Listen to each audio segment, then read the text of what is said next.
Hi అందరికీ. బిర్యానీస్‌లోకి గానీ, రోటీస్‌లోకి గానీ చికెన్ లేదు, పన్నీర్ లేదు అనుకోకుండా టేస్ట్ ఏమాత్రం తగ్గకుండా ఉంటుంది. వాటిలాగే green peas meal maker curry అనమాట. చాలా బాగుంటుంది. తప్పకుండా ఇంట్లో ట్రై చేయండి. దీనికోసమైతే ఇప్పుడు మసాలా ప్రిపేర్ చేసేసుకుందాం.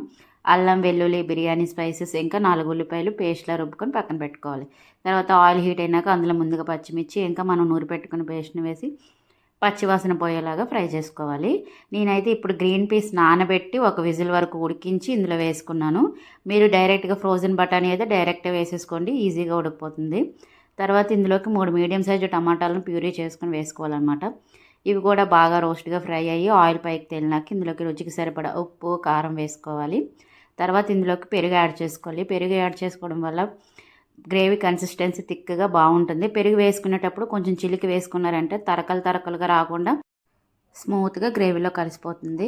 ఈ కర్రీ అంతా దగ్గర అయ్యేలోపు ఇప్పుడు మనం మిల్ మేకర్ కొంచెం వేడి నీళ్ళు మరగపెట్టుకొని అందులో కాసేపు నానబెట్టుకొని నీళ్ళన్నీ వడకట్టేసుకొని వీలైతే ఆయిల్లో ఫ్రై చేసుకోవచ్చు, లేకపోతే లేదు డైరెక్ట్గా వేసేసుకోవచ్చు. కూర దగ్గర పడిపోయినాక ఇప్పుడు మనం సరిపడా కొత్తిమీర, ఇంకా కసూరి మేతి వేసుకొని దగ్గర పడినాక ఇంక స్టవ్ ఫ్లేమ్ ఆఫ్ చేసేసుకోవడమేనండి. కూర అయితే చాలా బాగుంటుంది. తప్పకుండా ట్రై చేయండి. నాన్ వెజ్ లేదు అని అనుకోకండి, దానిలాగే బాగుంటుంది. నచ్చితే లైక్ చేయండి.